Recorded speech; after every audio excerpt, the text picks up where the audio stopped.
Alhamdulillah, wassalatu wassalamu ala rasulillah amma ba'd. Assalamualaikum warahmatullahi wabarakatuh. Mga kapatid sa Islam at mga pinagpipitaganan po naming mga televiewers na sumusubaybay sa ating programa, narito po kaming muli ni Ustaz Abdul Qadir Abbas Jr. para ipaglingkod sa inyo ang paksa na pinamagatan po naming bago mahuli ang lahat. Ano, Ustad? Alhamdulillah dahil nagkakaroon tayo ng pagkakataon upang talakayin ito, kapatid na Abdullah. Lalong-lalo na sa atin sa Pilipinas na marami sa mga tao ang naghahanap ng katotohanan. So baka ito ang maging daan upang kanilang masumpungan ang tamang landas. Sapagkat naintindihan natin mga kababayan na tayo bilang mga tao ay minsan lamang mabubuhay. Kaya dapat lahat ng mga gagawin natin dito sa mundo ay magawa natin bago mahuli ang lahat. Kaya nga tayo, halimbawa sa panig natin bilang mga magulang, ang ating sinisikap, naghahanap buhay tayo, pinagyayaman natin ang kabuhayan kaloob ng Diyos sa bawat isa sa atin, at atin niyang ipinaglilingkod sa ating mga mahal sa buhay, maging sa mga kaibigan, mga kakilala. Kung mahalaga man itong ating isinasagawang mga paghahanap buhay, mga pag-aaral, mga pakikipagkapwa-tao, lalong napakahalaga mga kababayan ng ating pagtuunan ng pansin ay yung sa buhay na darating, hindi lamang sa buhay sa kasalukuyang panahon. Sapagkat hindi lingid sa ating kaalaman, maging sa Biblia di umano ay sinasabi na pagkatapos ng tao ay itakda na mamatay na minsan, ang kasunod na niyan ay ang araw ng paghuhukom. Kaya nga, kung meron man tayong dapat na maging batayan sa ating isinasagawang paglilingkod sa Diyos, walang iba kundi ito pong tinatawag na Quran. Ayan. Kung bakit po Quran ang ating dapat na maging batayan sa pananampalataya, natalakay na po namin na nakaraan, subalit nais naming minsan pa ay banggitin sa inyo sa panig ng mga hindi nakapanood ng mga nakaraang pagpipresenta namin sa telebisyon. Babasa po natin yan dito po sa Quran sa chapter 26 sa 192 to 194. Minsan pa ay sisipiin po natin para po sa kapakanan ng nakararami. Pakinggan po ninyong mabuti at ating babasahin. And indeed, the Quran is the revelation of the Lord of the worlds.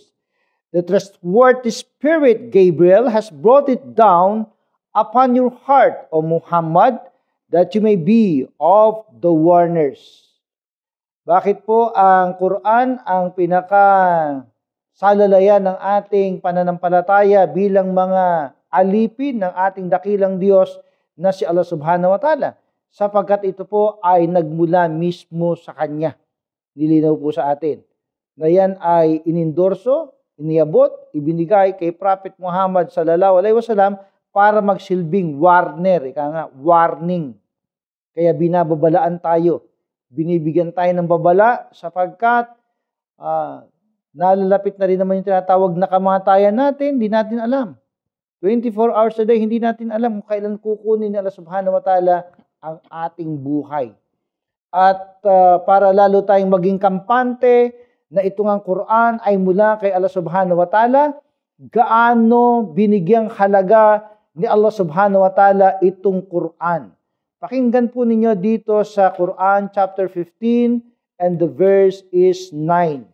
Ganito po ang sinasabi sa atin.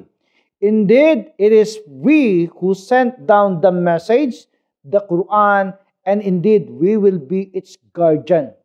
Ito po ay napakagandang basahin, napakagandang pinakabatayan ng ating pananampalataya. Kampante tayo, secured tayo sapagkat ang sabi mismo ng may-ari ng aklat na ito, walang iba kundi sa Allah Subhanahu wa Ta'ala, sabi niya, we will be its guardian. Kasi mismo tagapagbantay nito. free from errors, free from any distortion. Ayan, yan po ang Quran. Mga mahal na kapatid sa Islam at mga pinagpipitagan na nating mga Kristiyano na sumusubaybay sa ating talakayan ngayon. Ano, Ustad? May dagdag lang natin, Ustad, para sa ating mga tagapakinig, kung bakit natin sinasabi na ito ay nagmula kay Allah subhanahu wa ta'ala. Nagmula sa totoong nag-isang Diyos. May mga proofs mismo na nagmula sa Quran na nagpapatotoo na ang Quran na ito ay nagmula sa Kanya mismo. Ang pinakaunang proof na makikita natin dyan sa loob ng Quran mismo is mula nung ipinahayag ang Quran na ito kay Propeta Muhammad, hanggang sa ngayon, hinahamon tayo ng Quran. Hinahamon ng Quran ang sanlibutan. Nung sinabi ni Allah sa Quran na Qul fa'tu bi suratin min mithlihi. Kung kaya ninyo ay magbigay kayo ng kahit isang chapter lamang ng Holy Quran. Lahat ng mga tao ay sina-challenge ng Quran to give us a Quran like the same of the Quran, chapter na katulad ng Quran, Ustad. So, 1,400 years ago until now, wala pang nakakapag-meet sa challenge na ito dahil hindi naman talaga kayang gawin ng mga tao, Ustad. Kaya nga sinabi ni Allah, فَإِنْ لَمْ تَفْعَلُوا وَلَنْ تَفْعَلُوا. Pag hindi nyo kaya at sinisigurado ni Allah, hindi nyo magagawang magbigay na kahit isang chapter lamang ng Holy Quran. فَإِنْ لَمْ تَفْعَلُوا وَلَنْ تَفْعَلُوا فَاتَّقُوا النَّارِ. Ay matakot kayo sa ampoy ng imperno. Sa pamamagitan ng pagsunod sa Kanya. Sa Kanyang mga ipinag-uutos at ang pag-iwas sa Kanyang mga ipinagbabawal. Pangalawa, Ustad, sinabi ni Allah sa Quran, أَفَلَا يَتَدَبَّرُونَ الْقُرْآنَ وَلَوْ كَانَ مِنْ عِنْدِ غَيْرِ اللَّهِ لَوَجَدُوا فِيهِ اخْتِلَافًا كَثِيرًا. Hindi ba nila pinag-isipan ng mabuti ang Quran? وَلَوْ كَانَ مِنْ عِنْدِ غَيْرِ اللَّهِ. Kung ito ay nagmula, liban kay Allah, nagmula sa iba, hindi kay Allah subhanahu wa ta'ala, lawajadu fihi ikhtilafan kathira. Makakakita sila sa loob ng Quran ng maraming contradiction. So wala, Ustad. Mula nung ipinahayag ang Quran hanggang sa ating panahon, hanggang sa ngayon, wala pang nakikita ang mga tao na may contradiction mismo sa loob ng Quran. So these two, itong dalawang ito, ay mga proofs na ang Quran na ipinahayag kay Propeta Muhammad ang dapat nating pagbasihan sa ating pananampalataya. Dito sa ating paglalakbay sa mundo, papunta sa araw ng paghuhukom upang tayo ay hindi maligaw ng landas. Tama yun. Kaya nga po, mga kapatid sa Islam, pagpasalamat natin sapagkat lalo sa panig ng mga born Muslims, kailangan maging proud tayo sapagkat ipinanganak tayong mga Muslim. Sa panig naman ng mga revert, yung mga nagbalik loob, mga balik Islam, pagpasalamat natin sapagkat tayo ay ginabayan ni Allah subhanahu wa ta'ala. At kung mamarapatin lang ng ating mga televiewers na mga Kristiyano, hindi dahil sa meron kaming nababasa rito na medyo nakakasakit ng damdamin, hindi po ang layunin niyan ay saktan ang damdamin ninyo. Kundi bagkos ay ipaalala sa bawat isa sa atin na itong Biblia, may hawak po akong Biblia. Ito, no? Bagamat bumabasa po tayo ng Biblia, hindi po ang layunin ay para sabihin sa inyo na ito ang batayan ng ating pananampalataya. Kundi bagos nais naming ipakita sa inyo na dapat na nating iwan itong Biblia. Sapagkat kung ang Quran ay protektado ni Allah subhanahu wa ta'ala, ito pong Biblia na ating ginagamit na napakarami pang mga version, ay mayroong sinabi si Allah subhanahu wa ta'ala dito na nakatatawag ng pansin. Na yan po ay mababasa natin sa Jeremias 8:8 na ganito ang sinasabi. Paano ninyo nasasabi, kami ay matalino at ang kautusan ng Panginoon ay nasa amin? Ngunit sa katunayan, ito ay ginawang kasinungalingan ng huwad na panulat ng mga eskriba. Ayan. So, mismo, Ustad, sa loob ng Biblia, ay sinasabi dito na binago ito ng mga eskriba. Ibig sabihin, Ustad, ng mga eskriba is yung mga tagapanulat. Tagapanulat. So sila mismo ay sinira nila ito. Although tayo ay naniniwala na may kapahayagan na ipinahayag ni Allah kay Prophet Jesus. Ito yung Injil. Yan. So paglipas ng panahon, nawala ito, pinaglaruan ng kamay ng mga eskriba tulad ng sinabi mismo sa Biblia. Kaya nga naman, ipinahayag ni Allah sa kanyang pinakahuling propeta na si Muhammad ang Quran. Ayan. Upang gawin itong siyang ating basihan sa ating paglalakbay dito sa mundo. Kaya nga, nakakapagtaka, Ustad, na marami sa ating mga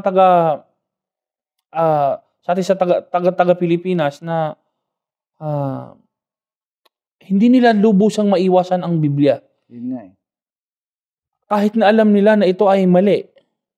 Hindi tayo, Ustad, ang nagsasabi, pero ang mga pari mismo at ang mga taong may kaalaman sa Biblia na ang sinasabi nila more than 50,000 committed mistakes in the Holy Bible. Hindi lang yun. Napakarami pa nila sinasabit dito sa Biblia, no? Maging mga Christian writers mismo, maging sa ibang estado sa Amerika, ang ginawa nila dito sa Biblia, ibinan nila ito eh. Ban. Kung bakit ban? Sapagkat meron silang mga rason. Ang isa sa mga rason, racist daw ito. Ang isa pa sa rason ay, kumbaga, ay napakadelikado ito ibasahin sapagkat maraming mababasa na makasisira sa moral ng tao. So, Ustad, muli po, dahil kinapos na tayo sa oras, magpaalam muna tayo sa ating mga taga-subaybay at tayo ay muling magbabalik pa naman upang ipagpatuloy natin ang ating sinimulang paksa. Kaya nga po mga ginigiliw na yung mga televiewers, kami po ay nagpapaalam sumandali sa pagsasabi po ng Assalamualaikum warahmatullahi wabarakatuh.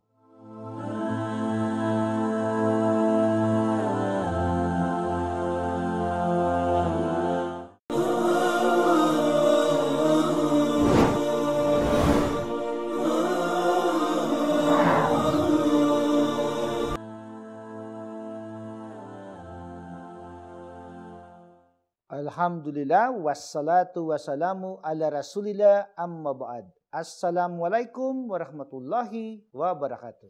Muli po ay nagbabalik tayo sa ating programa na pinamagatan nating Bago Mahuli ang Lahat. Atin pong natalakay na nakaraan ang kahalagahan ng Quran sapagkat ito ay mula sa kaisasang tunay na Diyos na si Allah Subhanahu wa Ta'ala. Ito ay kanyang protektado, iningatan niya ito sa anumang kamalian at walang sino man na maaaring maka-challenge sa kadalisayan, sa katotohanan ng aklat na ito sapagkat ito ay walang anumang errors, walang anumang contradiction kumpara sa tinatawag na Biblia. Kaya nga nabanggit na po natin na dapat na nating iwanan yung tinatawag na Biblia bilang batayan ng pananampalataya natin. Ang atin ang dapat na tangkilikin na maging batayan ng ating pananampalataya ay walang iba kundi ang Quran. At dito rin po sa Quran, mababasa natin kung sino ang tunay na Diyos na dapat nating sambahin. Na kung ating pag-uusapan, maging sa Biblia, binanggit mismo ni Prophet Jesus Christ a.s. dun sa kanyang dasal na mababasa sa Mateo sa 9 hanggang 10 na ipinakilala niya kung sino ang Diyos na dapat sambahin. Pakinggan po ninyo dito sa Mateo sa 9 hanggang 10. Ganito ang sinasabi. Manalangin nga kayo ng ganito. Ama naming nasa langit, sambahin nawa ang pangalan mo, dumating nawa ang kaharian mo, masunod nawa ang kalooban mo, kung paano sa langit, gayon din naman sa lupa. Bigyan mo kami ngayon ng aming pagkain sa araw-araw, at patawarin mo kami sa aming mga utang, gaya rin namin na nagpapatawad sa mga may utang sa amin, at huwag mo kaming dalhin sa tukso, kundi iligtas mo kami sa masama. Sapagkat kung pinatatawad ninyo ang mga tao sa kanilang mga kasalanan, patatawarin din naman kayo ng inyong Ama na nasa langit. Dito po ay may binabanggit si Prophet Jesus Christ a.s. na dapat na dalanginan na tinawag niya na Ama na nasa langit. Pagka binanggit, Ustad, na salitang Ama, hindi nangangahulugan, tatay niya yun. No? Kundi pagka sinabi nating Ama na nasa langit, ibig lang sabihin, metaphorical ang pagkakagamit ni Prophet Jesus Christ a.s. Ang ibig sabihin ng Ama ay pinagmulan ng lahat ng bagay. At ang Diyos na pinagmulan ng lahat ng bagay ay may pangalan. No? Kaya nga, maging sa Biblia, sinabi niya di umano dito sa Juan 17:25 hanggang 26, ang ganito. O makatarungang Ama, hindi ka nakikilala ng sanlibutan, ngunit nakikilala kita at nakikilala ng mga ito na ikaw ang nagsugo sa akin. Ipinakilala ko sa kanila ang pangalan mo at aking ipapakilala upang ang pag-ibig mo sa akin ay mapa sa kanila at ako'y sa kanila. Kaya nga sa panahon ni Prophet Jesus Christ alayhi salam ay ipinakilala po niya ang pangalan ng tunay na Diyos. Hindi ang pangalan niyang pinakilala niya bilang tunay na Diyos. Meron siyang ipinakilalang pangalan, Ustad. So, ang tanong ngayon dito, Ustad, ay saan natin makikita sa Biblia ang pangalan ng Diyos na ipinakilala ni Jesucristo? Wala. Wala dito. Wala. Bakit? Dahil tulad ng ating sinabi nung nakarang episode, na itong librong ito ay pinaglaruan ng mga skriba. Ayan. Binago nila. Dinagdagan, binawasan. Kaya makikita natin sa Quran kung ano ang pangalan ng tunay na nag-isang Diyos. Sinabi mo pa. Oh. At ang Diyos mismo nagpakilala ng kanyang sarili kung anong kanyang pangalan. Basahin natin, Ustad, dito sa Quran, sa Suratul Taha, dito sa talatang 14, ganito po ang ating mababasa. Chapter 20, verse 14. Ganito po ang pagkaka-introduce mismo ng Diyos sa kanyang pangalan. Ito sabi niya, Indeed, I am Allah. There is no deity except me, so worship me and establish prayer for my remembrance. Nagpakilala ang Diyos. Ang pakilala niya sa kanyang sarili, ang pangalan niya ay Allah. Ayan. Okay. So, sino itong Allah na sinasamba ng mga Muslim? Dapat nating malaman ito, Ustad. Pero bago nating bigyan ng explanation ang paksang yan, ang Diyos na dapat sinasamba ng mga tao. Kasi marami ng Diyos, Ustad, ngayon na sinasamba eh. Pati baka, sinamba na ng mga tao. Kumuha sila ng kahoy, ginawang imahe, sinamba na ng mga tao. So may maraming Diyos ngayon na sinasamba sa buong mundo. Ang dapat na sambahin na Diyos ay yung Diyos na eternal. Ayan. Yung buhay magpakailanman. Hindi siya pwedeng mamatay. At marami tayong makikita mga talata, Ustad, sa Biblia na nagpapatunay na ang Diyos mismo ay hindi pwedeng mamatay. Siya ay buhay magpakailanman.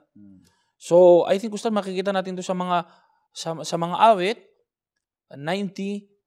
Mga awit 92. Ganito po ang ating mababasa sa mga awit 90 and the verse is 2. Pakinggan po ninyo at ating sisipiin ang pagkakasulat dito sa Biblia mismo. Ito ang sabi.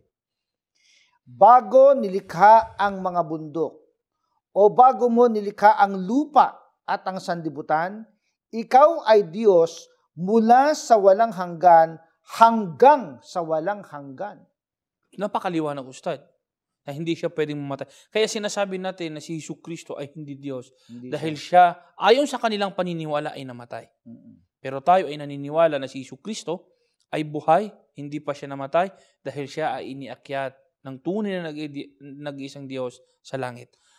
Kasama dito, Ustad, ang Diyos ay hindi pwedeng maging tao. Ayun. Sinabi niya sa Oseas 11:9. Ayan, basahin natin dito po, mga kababayan, sa Oseas 11:9. Sipiin po natin para inyo pong maunawaan. Ito pa sinasabi ng Diyos mismo di umano. Hindi ko igagawad ang aking mabangis na galit. Hindi ako babalik upang wasakin ang Ephraim, sapagkat ako'y Diyos at hindi tao, ang banal sa gitna mo, at hindi ako darating na may puot. Napakaliwanag. Ang Diyos ay Diyos at ang tao ay tao. Ayan. At ang Diyos ay hindi pwedeng maging tao at ang tao ay hindi pwedeng maging Diyos. Yan, so, babasahin din natin yon sa Ezekiel 28:2. Ganito sinasabi niya doon sa tao.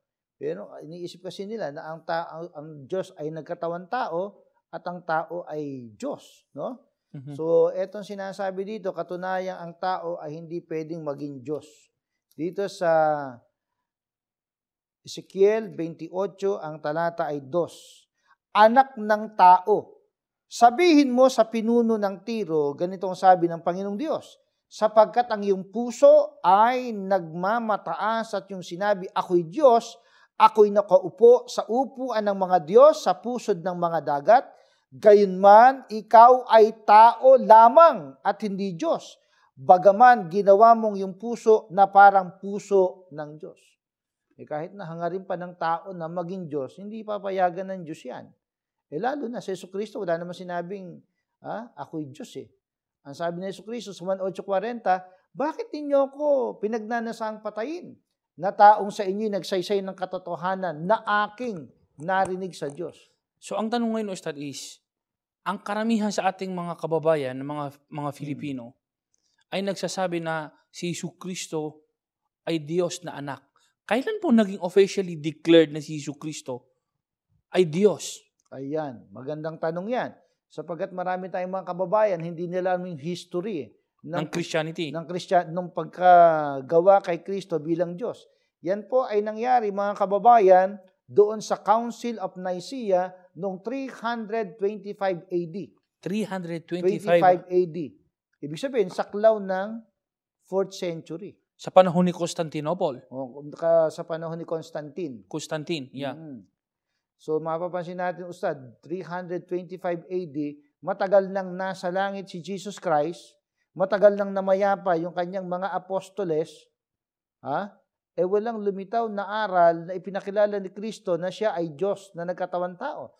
Wala ding aral na itinurong ganun yung kanyang mga apostoles. Ano itong Council of Nicaea, Ustad? Pwedeng pakilinaw? Ayan, maintindihan po natin, mga kababayan, yung tinatawag na Council of Nicaea ay yung Council of Nicaea, isang dako yan Nicaea. Yung konsilyo, yun naman ay kalipunan ng mga kardinal at ng mga obispo ng Iglesia Katolika Apostolika Romana na sila gumagawa ng canons of law. Kumbaga silang gumagawa ng mga Sharia batas. law. Parang ganun silang gumagawa ng mga batas. Kumbaga silang katumbas sa Pilipinas ng mga grupo ng Senado at saka ng Kongreso. Ayan. Napagkaisahan nila, nagkaroon sila ng eleksyon, gawing Diyos si Jesus Christ. Nung 325 AD. Tapos, paano na idagdag, Ustad? Kasi ngayon may Trinity na. Paano na idagdag ang Espiritu Santo bilang Diyos? Espiritu Santo naman, noong namang 381 AD, sa Council of Constantinople.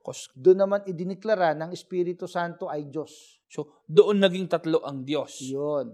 381 AD sa Council of Constantinople. Pero, ang ganitong mga katuruan ay wala sa panahon ni Jesucristo at wala sa panahon ng mga disipulo ni Jesucristo. So, bago tayo, Ustad, magtapos, sino itong Allah na sinasamba ng mga Muslim? Ito ang gusto nating linawin sa paksang ito. Ayan. So, sinabi ni Allah mismo sa kanyang Quran, ito yung dakilang libro na kanyang ipinahayag sa kanyang pinakamamahal na propeta. Kanyang sinabi, Qul huwallahu ahad, Allahu samad, lam yalid walam yulad walam yakun lahu kufuwan ahad. Ayan. Sabihin mo sa kanila, O Muhammad, ako si Allah na nag-iisa. Ako si Allah, eternal. Lam yalid walam yulad, hindi ipinanganak at hindi nanganak, walam yakun lahu kufuwan ahad, at walang kapantay, walang equivalent sa lahat ng kanyang mga nilikha. So ito ang Diyos na dapat nating sambahin, mga kapatid. At maging ang Biblia, sinasang-ayunan yan.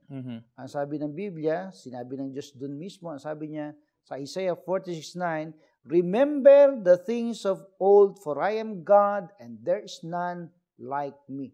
Katumbas ng Suratul Ikhlas. So walang katulad ang Diyos, Walang Ustad. katulad.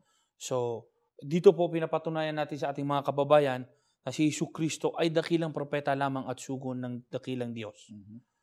At ang dapat natin sambahin ay ang Diyos na sinamba ni Jesucristo at siya ang Diyos na sinamba ng lahat ng mga propeta.